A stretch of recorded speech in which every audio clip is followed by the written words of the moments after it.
There was a lot that attracted me to Concordia Theological Seminary when I was called here in 1996 as an assistant professor of historical theology. I had been a student, graduated in 1990 with my Master of Divinity, and so I knew the place well, and I knew the professors well, and I knew the mission well, and it really resonated with me. When I became president in 2011, I followed a man whom I love dearly and respect deeply, Dean Wenthe. One of the things I said almost from the beginning was, we have this really great mission statement that Concordia Theological Seminary exists to form servants in Jesus Christ who teach the faithful, reach the lost, and care for all. But I came along and said also, the real key verb in this whole thing is form. So we want to form servants who teach, reach, and care, but that means formation. So how do we go about intentionally bringing out those characteristics? We're very, very insistent on adhering to our roots as confessional Lutherans, where Scripture and the confessions are absolutely definitional for us. We went through a curriculum major revision in 2005 and 6. During President Rast's second term, we were involved in reviewing that curriculum. And one of the very interesting things that came up in our surveying of all the graduates is that they actually wanted more study of the Lutheran confessions. It just shows the grounding that they see that's important, that it's important for them to have as faithful Lutheran pastors. Knowing and studying and understanding the Scriptures and proclaiming them clearly as we believe, teach, and confess in the Lutheran confessions.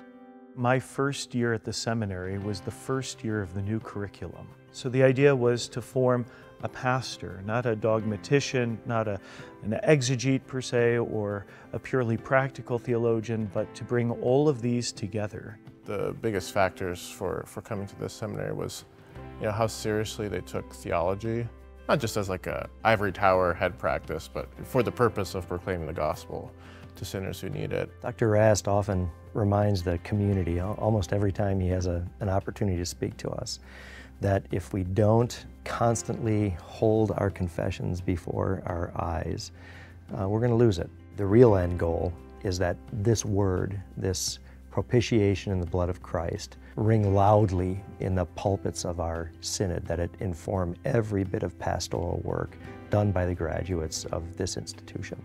Formation isn't just classroom stuff. We spend a lot of time working on that, rightly so, but there's more to it than that. That was part of the reason for the library expansion. We had a partially completed library renovation project. And honestly, when I first started, I thought, oh, how in the world are we going to do this? Because we weren't making a lot of progress at that particular moment. The library, when I arrived in 1997, was described by our creditors as being inadequate. The students, as they thought about what they really wanted, two foci were really there. One was to have naturally lighted, quiet study spaces for their individual work. The other was to have areas where they could collaborate, where they could work together. A couple of significant gifts opened up quickly and allowed us to get that project back on track and to bring it to completion within the first 5 years of my presidency. Now to really enjoy the fruits of all of our labors together and carrying that off. A significant renovation project is particularly gratifying. We've been a missionary seminary from the beginning, and one of the ways that we lived even more so into that, it started under Dr. Wenthe, but we've continued it during my presidency, is to welcome international students. Not only to give them the gifts that we have to offer, but to receive from them the incredible gifts that they have to offer us. This seminary is known a bit as the Wittenberg of the 21st century because confessional theology is so vibrant and alive here, and it's impacting churches that have not had opportunities like we have here. The people want solid confessional theology, and they want us to come and to do it in person, which I love. Our seminary is key and crucial for educating future leaders around the world. We have something in our possession a theological heritage that we can really export to others around the world that have never really heard about what it means to be a confessional Lutheran. It was really in the last 13 years that I think we have recognized that the way the church grows in the world through missions is through theological education. Now, we had a wonderful seminary in Buenos Aires. We realized that they wanted us to help them create an online curriculum to train pastors around all of Latin and South America. And that became the foundation for, I think, what happened later on when we created the residential seminary in the Dominican Republic. We are so blessed. That means that we need to serve others with this blessing. One of the Tanzanian dioceses requested us to assist them in forming their own pastoral and diaconal servants. There are more than 100 students graduated from that program.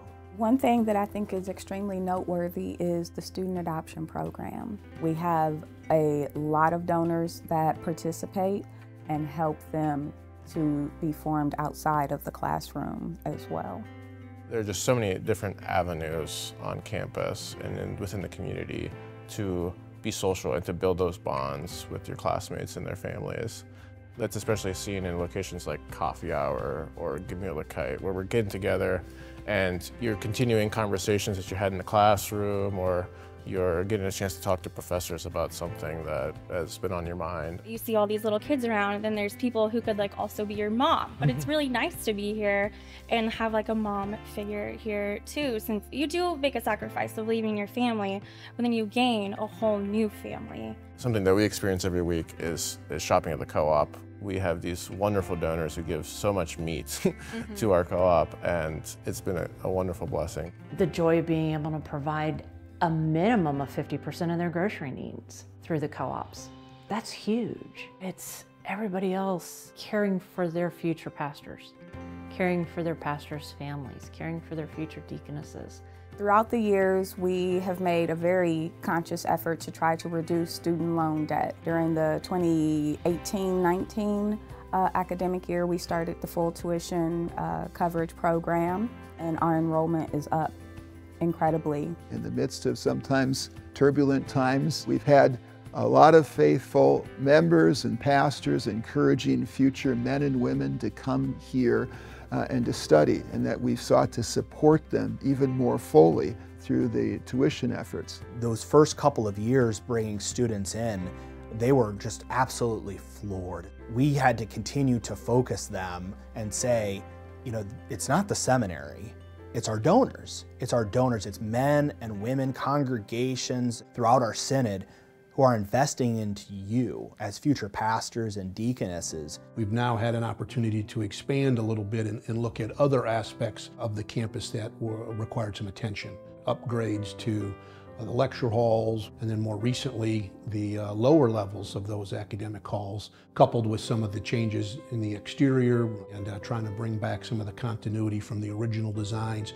Upgrades that keep us centered on really what is our core mission, which is forming servants. We think strategically now, we think longer range in terms of what it is we're doing that helps us engage our circumstances, I think, more effectively, and helps keep us, believe it or not, nimble in terms of the rapidly changing circumstances that we face. A few years after Dr. Rast became president, he sat down with me and asked if I would be willing to take on another role.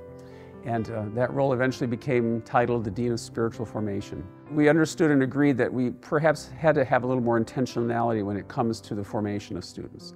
Much of that happens pretty regularly here naturally. We have a very strong community, but we felt it needed to be more intentional to make sure that all of the students were having the opportunity to really grasp clearly what it means to be formed as a servant in Jesus Christ. The mentoring program really has the goal that the whole seminary has, and that is that they might know Christ, and then to take the Christ that they've come to know and love in the various disciplines that are presented here and bring it to the people in a very clear and concise but comforting way.